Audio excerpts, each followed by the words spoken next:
신앙, 예술, 일상의 삶을 그린 엽서 컬럼 담당의 최선주 목사입니다.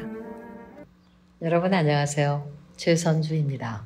오늘은 그대의 영혼의 평강이라는 제목으로 말씀을 나눕니다. 인생은 하루도 예의 없이 위로와 후원이 필요한 여정입니다.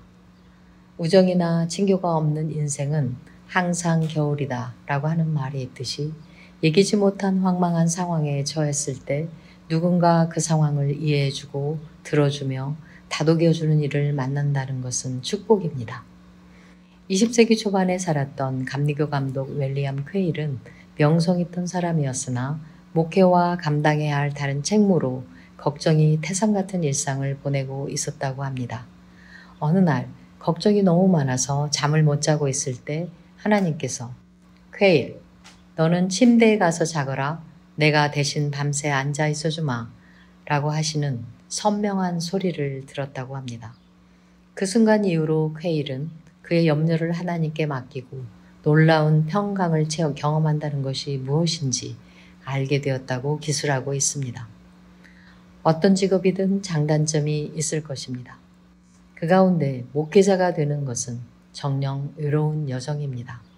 어떤 오해와 억울한 단죄하에 있게 되어도 교우나 누군가의 사적인 내용을 지켜주기 위해 침묵해야 하기 때문입니다. 누구에게도 말해서는 안 되는 무겁고 어두운 타인의 사생활을 침묵으로 간직해야 하는 중압감을 다스리는 데는 훈련과 신앙의 힘이 요구됩니다. 철저히 혼자인 상황에서 영혼과 버팀목이 되고 위로가 될 수 있는 한 사람은 바로 예수입니다. 외로움과 배신과 고통에 관한 한 그 누구도 예수 경험에 근접할 수 없다는 사실 자체가 위안입니다. 모든 내적 치유의 관건은 당사자가 가진 관점에 있습니다. 매우 심한 우울증에 걸린 여성을 상담한 정신과 의사가 5번에 걸친 만남 후에 처방전을 써주었는데 그 처방전에는 나야가라 폭포에 가서 못될 빵을 잡고 한 닷새 체류하십시오. 식사실을 제외하고는 폭포 아래에서 폭포 위를 올려다보고 서서 그 경이적인 폭포 위력에 대해 묵상하십시오. 그 후에 다시 저를 만나러 오시면 됩니다. 그 처방전을 읽은 여성이 불같이 화를 내며 항의를 하자 의사가 조용한 목소리로 이렇게 설명했다고 합니다. 제가 5번에 걸쳐 당신을 경청했는데 매번 당신은 쉬지 않고 당신 자신에 대해 말했습니다. 당신의 꿈, 당신의 상처, 당신의 실패, 그리고 당신의 죄책감 등등이었습니다. 당신이 회복되려면 당신 자신보다 큰 어떤 것을 보는 것이 필요합니다. 어떤 상황에서든 관점을 바꿔보는 일은 스스로의 복지를 위해 매우 중요한 일입니다. 절대자와의 관계 속에서 자신이 어떤 존재인지를 볼 수 있으면 어떤 일이 닥치든지 균형을 잡고 나아갈 수 있습니다. 치유받기 위해 꼭 필요한 또 다른 요소는 소망을 갖는 일입니다. 소망 안에서 하나님이 자신의 삶을 변화시켜 주시기를 기도하고 나아가는 것은 설렘과 기대를 동반합니다. 하나님을 예배한다는 이들이 여전히 자기 자신을 우주의 중심으로 삼고 인생의 주인공으로 매사를 주관적인 관점에서만 판단하고 해석하는 것을 보는 것은 괴이하고 슬픈 일입니다.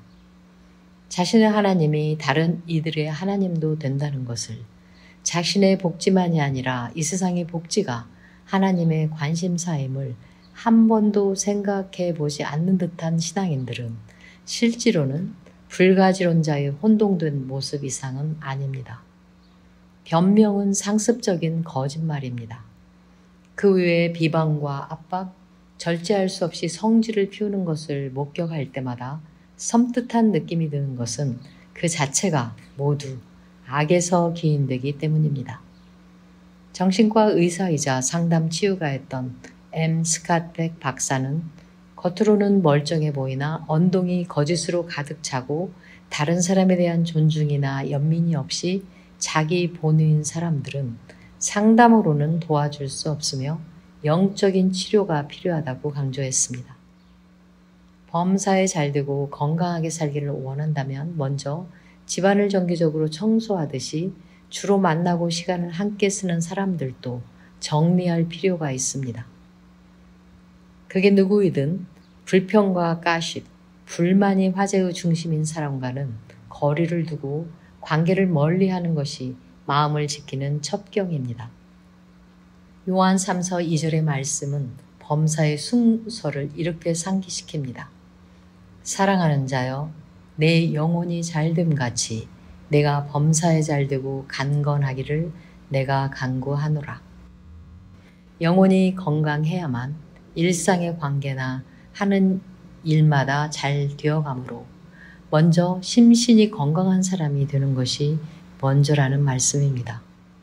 날마다 성령 안에서 영이 같은 사람들과 교제하는 가운데 영혼이 빛과 평강으로 채워지는 삶은 위로부터의 보호와 주의로부터의 원조가 임하는 복된 삶이 아닐 수 없습니다. 감사합니다. 안녕히 계십시오. 지금까지 종려나무 교회를 담임하는 최선주 목사의 엽서 컬럼이었습니다. 종려나무 교회는 부모 자녀 세대가 함께하는 신앙 공동체를 지향하며 주일 11시 영어 예배로 모입니다. 예배와 영어 성경 공부 그리고 문화공간 사용 문의는 847-312-5949로 하시면 됩니다.